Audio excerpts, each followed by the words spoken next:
नमस्ते। मैं भक्ति आपका स्वागत करती हूँ मेरे YouTube चैनल भक्ति अ सेल्फ क्रिएटर में। हमने अब तक पंचम उमा संहिता महाशिव पुराण के 1 से 6 तक के अध्याय देख लिए हैं। उन अध्यायों में हमने सनत कुमार जी द्वारा वो कौन से पाप कर्म है, दुष्कर्म है, जिनके वजह से मनुष्य को नरक की प्राप्ति होती है, उनका वर्णन हमने सुन लिया है।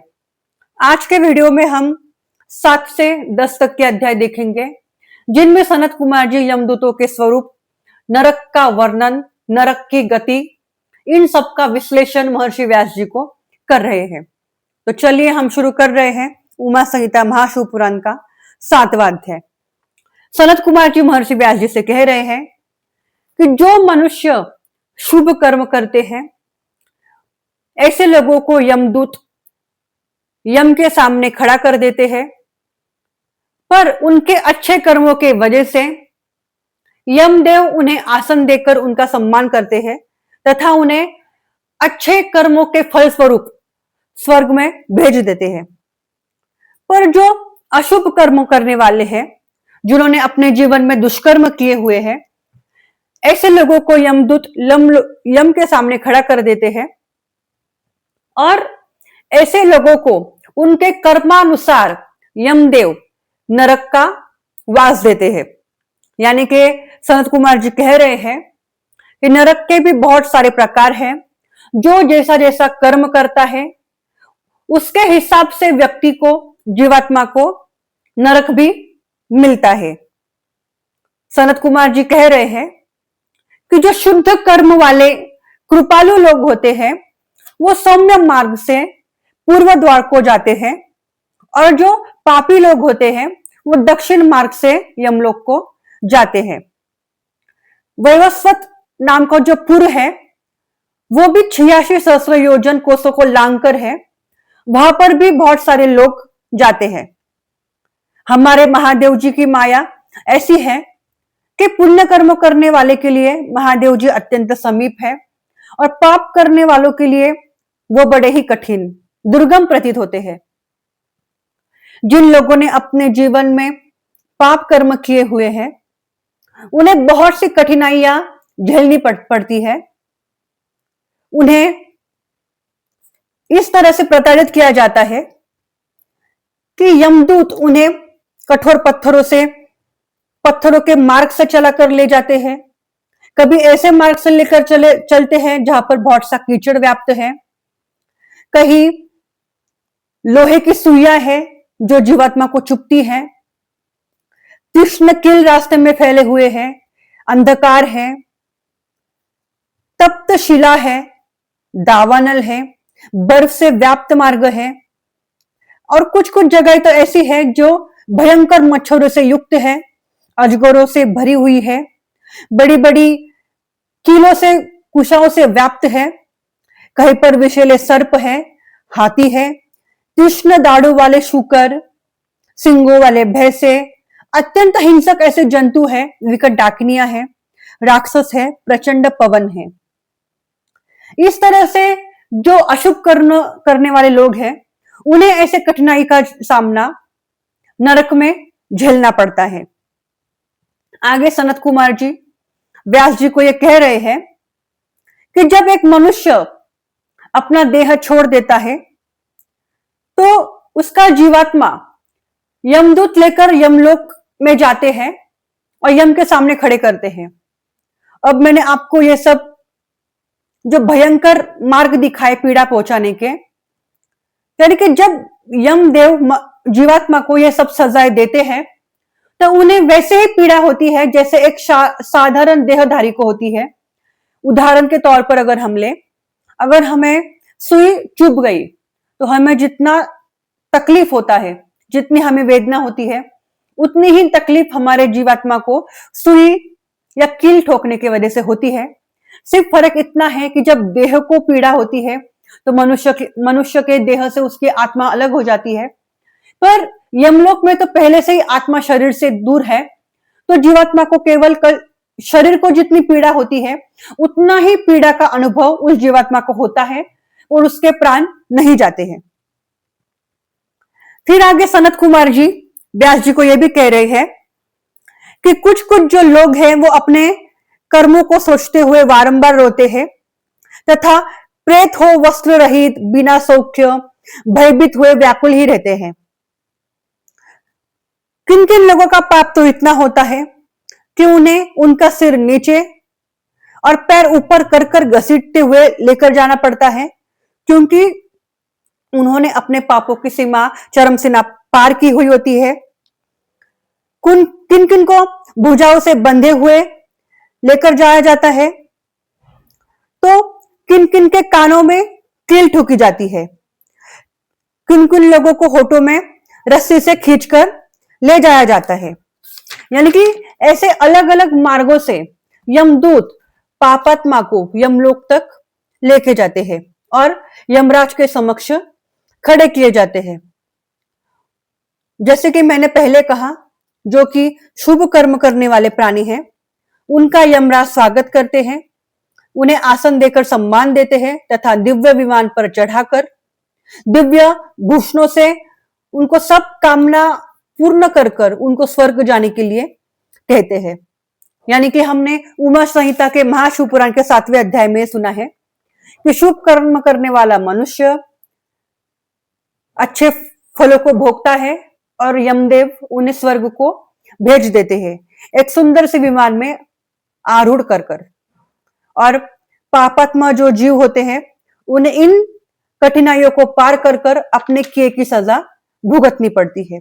इतना वर्णन हमने सुना है पंचम उमा संहिता के महाशिव पुराण के 7वें अध्याय में। उमा संहिता के 8वें अध्याय में सनत कुमार जी महर्षि व्यास जी को यह वर्णन कर रहे हैं कि जो पापात्मा यमदेव के सामने खड़े होते हैं, उनसे चित्रगुप्त कहते हैं कि हे पाप करने वालों, पराय स्त्री का गमन करने वालों, अपने रूप और वीर्य का अभिमान करके गर्वित होने वालों, तुमने ये पाप क्यों किया है? अब विलाप प्रलाप करके क्या फायदा? अब तुमने जो कर्म कर दिए हैं, उनका कर्मफल तो तुम्हें भोगना ही होगा। ये हमारा कर्तव्य है, इसमें किसी का दोष नहीं है। सनत कुमार जी आगे महर्षि व्यास जी से कह रहे हैं कि इस प्रकार अपने दुष्कर्मों से अभिमानी जो राजा होते हैं, उनको भी चित्रगुप्त यमराज जी की आज्ञा से सजा देते हैं या शिक्षा देते हैं। यानी कि सनत कुमार जी कह रहे हैं कि यमदेव के सामने कोई भी हो, वो न्याय करने में पक्षपात नहीं करते। राजा हो या रंक हो, उन्हें अपने अपने कर्मों के हिसाब से यमदेव को सजा देनी ही होती है और चित्रगुप्त को यमदेव की आज्ञा का पालन करना ही होता है। फिर सनत कुमार जी कह रहे हैं कि राजा हो या रंक हो, हर कोई यमदेव के द्वारा दिए गए पापों को भुगतने के लिए सजा पूरी करता है। जिन राजाओं ने ज्यादा पाप किए हैं, उन्हें ऊपर से नीचे की ओर फेंक दिया जाता है और उनके शरीर पर वज्र का प्रहार किया जाता है, जिनके वजह से राजाओं के कानों से रक्त भी बहता है, उनकी चेतना भी विहीन हो जाती है और वो घोर नरक में फेंके जाते हैं, जहां पर घना अंधेरा होता है। सनत कुमार जी कह रहे हैं कि नरक के भी बहुत सारे प्रकार हैं। अपने अपने कर्म के हिसाब से ही मनुष्य को, जीवात्मा को नरक भी दिया जाता है। यानी कि जिसका जैसा कर्म हो, उस कर्म के हिसाब से जीवात्मा को नरक की प्राप्ति होती है। उसमें जो सर्वप्रथम नरक है, उसका नाम है घोर नामक नरक। दूसरा है सुघोर नरक, तीसरा है अतिघोर नरक, चौथा है महाघोर तथा पांचवा है घोर रूपी नरक, छठवा है तलातल नामक नरक, सातवां है भयानक, आठवां है कालरात्रि, नवा है भयोत्कटा और जो 10वीं है वो चंडा, महाचंडा, चंड कोलाहल तथा प्रचंड चंड नायिका कोटि है। पद्या, महापद्यावती, भीता, भीमा, भीम नायिका, कराला, विकराला, 20वीं वज्राकोटि है। यानी कि मैंने अभी आपको जो नाम सुना है वो नरक के नाम है, जिसका जैसा पाप होता है, अशुद्ध कर्म होते हैं, दुष्कर्म होते हैं, उसका अभ्यास कर कर यमदेव उन्हें उस नरक में भेजते हैं। यानी कि हमने अब तक ये जाना है कि नरक के भी प्रकार है। अपने कर्मों के हिसाब से जीवात्मा को नरक की प्राप्ति भी होती है। रौरव नामक जो नरक है वहां पर मनुष्य को सिर्फ रोने के लिए भेजा जाता है। यानी कि जिनके पाप बहुत बड़े नहीं है, जो पश्चाताप कर कर रोकर अपना पाप समाप्त कर सकते हैं, उन्हें रव नामक नरक में भेजा जाता है। वहां जाकर मनुष्य का, जीवात्मा का जो मन है, बुद्धि है, वो ग्लानि से भर जाता है और जीवात्मा वहां पर जाकर रुदन करने लग जाती है। इसके बाद जो नरक है वो शीत और उष्ण सुघोर है। उसके बाद में सुमहातिष्ण तथा संजीवन, ये 5 आद्य नायक है।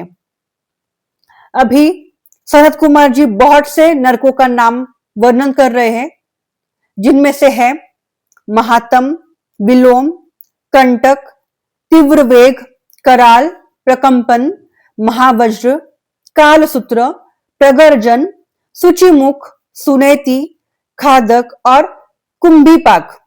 क्रम, अतिदारुण, मेरु, शकुनी, महासर्वर्तक, क्रतु, पंकलोप, त्र्यद्भव, सुदीर्घ, दुरिष्ट, प्रवाह और मेष। वृष, सिंह, व्याघ्र, गजानन, श्वान, शूकर, बकरे, भेड़िए के मुख वाले, मगर, सर्प, कच्छप, उल्लू, हलोक, ऊंट, गीधड़, केकड़े, मेंढक, अग्नि, रुधिराक्ष, अन्य भक्ष, सर्वभक्ष, नाम वाले, कंटक, कटपुतन, अम्बरीश, कराह, कष्टदायक, वैतरणी नदी, पर्वत, क्षूरधारा, युगल पर्व, मूत्रविष्टा, आंसुओं का कूप, शीतलक्षार कूप, मुसल, उखल, शिलाशकट, महाशकट मंडप। ये क्रम से 5-5 करके 28 इनके प्रकार है और इनके 5 मुख्य प्रकार है। जो रौरव नामक का जो नरक है उसके लिए भी, उसके अंदर भी 100 तरह के अलग नरक है और 4000 महानरक मंडल है। इस तरह से सनत कुमार जी ने व्यास जी को नरक की स्थिति कही है तथा नरक के कितने प्रकार होते हैं उनका वर्णन इस उमा संहिता के महाशिवपुराण के 8वें अध्याय में किया है। अभी हम शुरू कर रहे हैं उमा संहिता का 9वां अध्याय। पहले की तरह ही इस अध्याय में सनत कुमार जी महर्षि व्यास जी को नरकों के गति का ही वर्णन कर रहे हैं। सनत कुमार जी यही सुना रहे हैं कि अपने कर्मों के हिसाब से, अशुभ कर्मों के हिसाब से मनुष्य को उस प्रकार के नरक प्राप्त होते हैं। जैसे सुवर्ण को शुद्ध करने के लिए अग्नि में तपाया जाता है, वैसे ही पापी मनुष्यों का पाप नष्ट करने के लिए उन्हें अपने कर्मा के अनुसार नरक में गिराया जाता है। यानी कि एक व्यक्ति को उसके कर्मों की सजा मिले और वो सजा भुगत कर अच्छा मार्ग अवलंबन करे, इसलिए ये सब जरूरी है, ऐसा सनत कुमार जी महर्षि व्यास जी को कह रहे हैं। और अपने अपने शुभ दुष्कर्मों के अनुसार जीवात्मा को नरक की प्राप्ति होती है और अपने अपने कर्मों के हिसाब से हर जीवात्मा को अलग अलग तरह की सजा मिलती है। कुछ जीवात्मा को बैंगन की तरह पकाया जाता है, किसी को कीड़े द्वारा खाने के लिए डाला जाता है, किसी को भुना जाता है, किसी के पैरों को गरम तेल में कढ़ाई में डाला जाता है, किसी की जिह्वा पकाई जाती है, यानी कि किसी के शरीर काटे जाते हैं। किन किन को कुंभीपाक नरक में अत्यंत गर्म तेल में डाला जाता है तथा लाला भक्ष नरक में डाला जाता है। किन किन जीवात्माओं को शिलाओं पर पटक पटक कर मारा जाता है। यानी कि इस अध्याय में केवल इतना ही है कि जैसा मनुष्य का कर्म हो उस प्रकार के नरक की जीवात्मा को प्राप्ति होती है, और उस नरक की प्राप्ति कर कर जब जीवात्मा एक देह में होता है, उसे अगर कोई चोट लग जाए, अगर कोई जीता जागता इंसान तेल में गिर जाए, उबलते तेल में गिर जाए, तो उसे जितनी पीड़ा होगी उतनी ही पीड़ा एक जीवात्मा को होती है जब उसे गर्म खोलते हुए तेल में डाला जाता है। सिर्फ फर्क इतना है कि देह से आत्मा निकल जाता है जब वो जीवित होता है, और जीवात्मा को वो कष्ट अपने पापों के फल स्वरूप भोगने होते हैं। इस प्रकार सनत कुमार जी महर्षि व्यास जी को उमा संहिता के 90वें अध्याय में यह वर्णन कर रहे हैं कि कुकर्मी मनुष्य को नरक भुगतना ही पड़ता है, और अपने शुभ अशुभ कर्मों से कोई भी छूट नहीं सकता है। अभी हम शुरू कर रहे हैं उमा संहिता का 10वां अध्याय। इस अध्याय में सनत कुमार जी महर्षि व्यास जी को नरकों की भोग गति का वर्णन कर रहे हैं। यानी कि जब एक जीवात्मा नरक में जाता है तो उसे कौन से कर्म करने पर कौन सा भोग भोगना पड़ता है, उसका वर्णन सनत कुमार जी इस अध्याय में कर रहे हैं। सनत कुमार जी कह रहे हैं कि जो मनुष्य झूठे शास्त्र में प्रवृत्ति करता है उसे द्विजिह्वक्ष्य नामक नरक में डाला जाता है, और जहां जिह्वा के समान आधे कोस तक फैले हुए तेज हल द्वारा पीड़ित किया जाता है। जो मनुष्य माता पिता तथा गुरु को भय दिखलाता है उसके मुख में कीड़ा युक्त विष्ठा भर दी जाती है।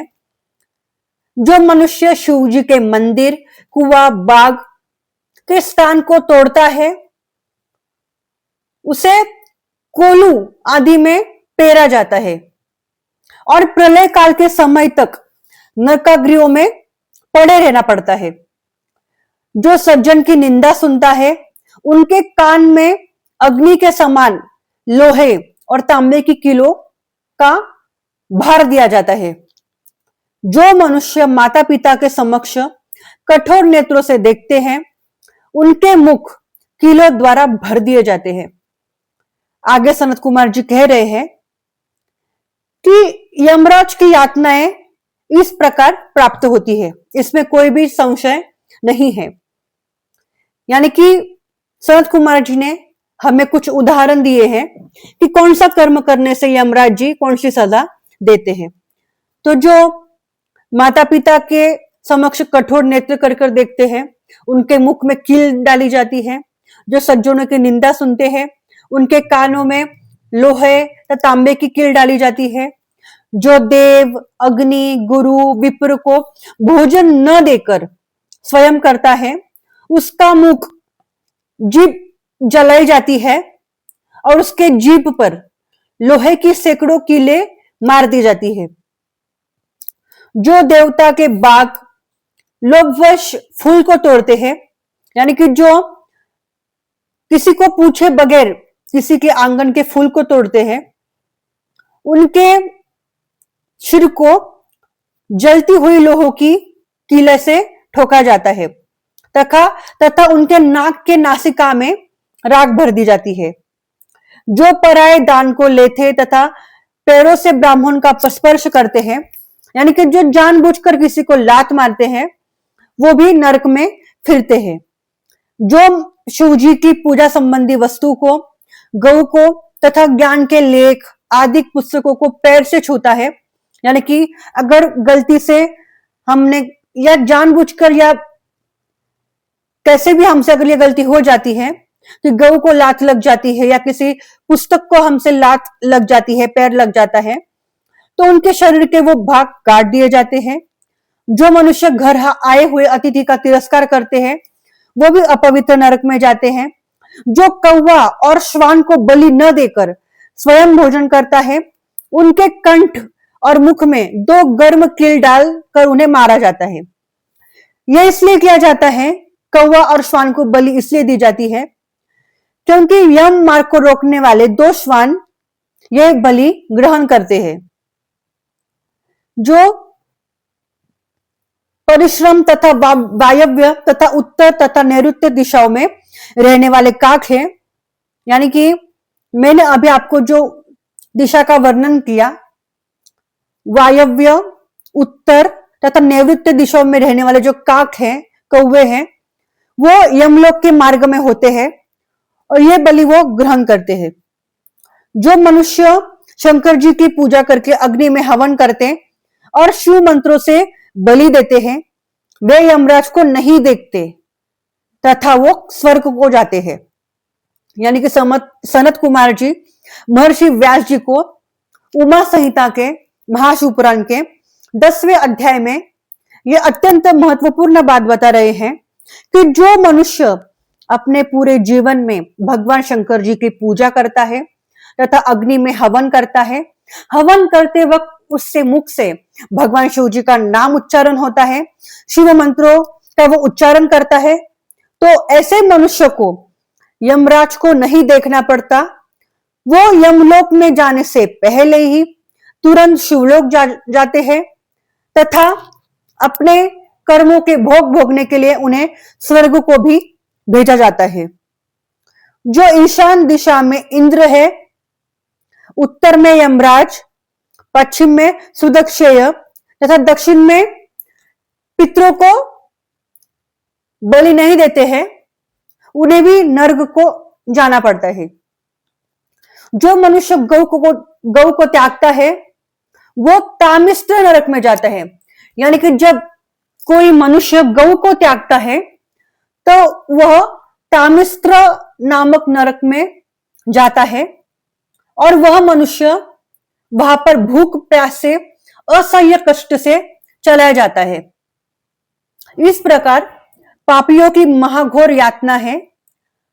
और अंत में इस अध्याय में सनत कुमार जी महर्षि व्यास जी से यह कह रहे हैं कि जो मनुष्य अधिक पाप करता है पर धर्म थोड़ा तो करता है, और जो मनुष्य धर्म अधिक करता है पर पाप कम करता है, उनकी अवस्था सुनो। जो अधिक पाप करते हैं, तो जिन मनुष्यों द्वारा अधिक पाप होता है, उन पाप के प्रभाव से अगर उन्होंने कुछ धर्म कार्य भी किया होगा तो उन्हें उस धर्म का फल प्राप्त नहीं होता। अगर हम सादी भाषा में समझे कि अधिक पाप है हमारा 80% और 20% हमारा धर्म कार्य है, तो 20% किए गए धर्म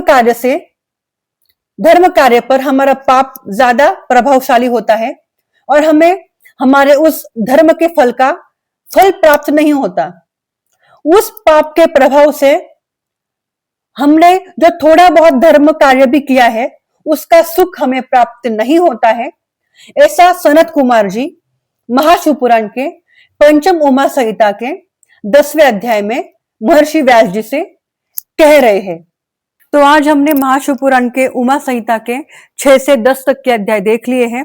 इन अध्यायों में हमने ये सुना है कि वो कौन से पाप कर्म होते हैं, दुष्कर्म होते हैं, जिनके वजह से एक जीवात्मा को नरक की प्राप्ति होती है, तथा यमदूतों का क्या स्वरूप होता है, कौन कौन से वो नरक के प्रकार होते हैं जहां पर एक मनुष्य को अपने पाप कर्म भुगतने के लिए जाना पड़ता है। तो हमारे जो उमा संहिता के अगले अध्याय हैं उनमें हम तप की महिमा, पुराण की महिमा, यानी कि हमारे जो धर्म ग्रंथ है उनकी क्या महिमा है तथा अन्नदान का क्या महत्व है, इनका वर्णन आने वाले वीडियो में हम सुनने वाले हैं। तब तक आप आज के वीडियो का आनंद ले तथा मेरे अगले वीडियो में तप की महिमा, पुराण की महिमा तथा अन्नदान का क्या महत्व है, अन्नदान की महिमा, वो सुनने के लिए मेरे चैनल भक्ति अ सेल्फ क्रिएटर पर जरूर विजिट करें और हमारे भगवान सदाशिव जी की डिवोशनल जर्नी का जरूर आनंद लीजिए। तब तक कहते रहिए हर हर महादेव, सांब सदाशिव, सांब सदाशिव।